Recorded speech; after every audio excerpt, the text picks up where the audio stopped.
The Invisible Man is a revenge story about being queer in a heteronormative world, in which a gay man inverts the power dynamic of the closet. He makes being outed as queer to be something that gives him the power instead of society, through the metaphor of being invisible while exposed. If you're queer, especially in the 1900s, your life is partly marked by two things: a fear of exposure, that people find out what you're doing in your private life, and a constant intrusion on your private life by overly curious straight people that both fear you and are fascinated by you. That makes the Invisible Man concept a perfect vehicle to explore the nature of being queer in a repressed society. In the movie, the Invisible Man, Dr. Griffin, shows up at a small village inn and asks for a room.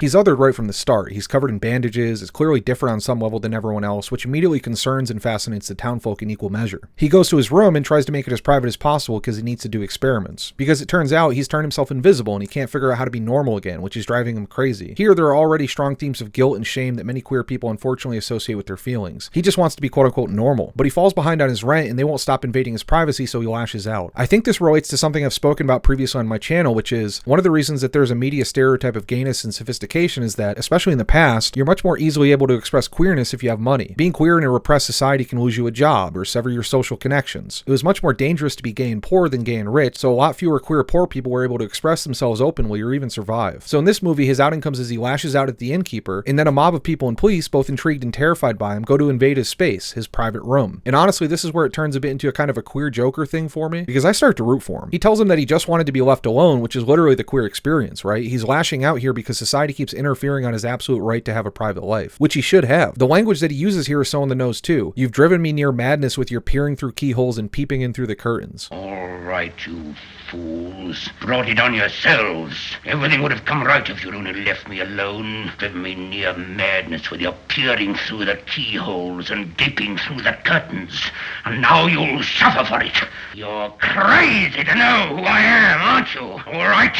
I'll show you. I love that. Again, that's how people who oppress queer people act. There's so many of them that, because they're upset with queer people getting to express themselves, dedicate their whole lives to constantly thinking about queer people 24/7 every day of their lives. It's like that Onion article. But the metaphor is so brilliant here because the Invisible Man turns the table on them and says, all right, you want to see what I'm like? Check this out. And he strips naked, revealing himself to be, well, invisible. There's nothing to reveal. Instead of losing everything and being endangered when people find out who he is and what he is, it's now society that's in danger. And again, the language is great as he says, they've asked for it, the country bumpkins. They've asked for it, the country bumpkins. This will give them a bit of a shock. Something to write home about.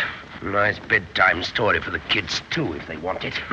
They've even put the reveal in a kind of stereotypically more conservative, backwards place. I love it. And then you get to see him exacting revenge on people both in mild ways and more extreme ways. And how do you think the police end up trying to stop him? They get a mob and try and burn him alive, then shoot him as he tries to escape. Literally burning him at the stake, which is a constant motif in queer film from Rebecca to Warlock, to Predator, to Bride of Frankenstein, which this guy also directed. This is another movie that I'm upset at the marketing of because, again, the way this movie is advertised is as a quirky little classic horror movie with some neat early special effects. And I'll give it to him, the special effects are good. But this is a movie about inverting the danger of your private life getting exposed because of poverty, made by James Whale, who is maybe the first openly gay major Hollywood director, extremely leftist and class conscious, and grew up and came of age as an alienated gay man in lower class Britain, which is where this movie is. And I think it's incredibly relevant literally right now because of, well, everything, but especially because of the recent decision in Free Speech Coalition v. Paxton, in which we had 6 Supreme Court justices sign on to an opinion saying that privacy doesn't matter, that social stigma will always be a part of sexual politics in America. To which I ask, why do you care so much about what goes on in our bedrooms, you fucking creeps?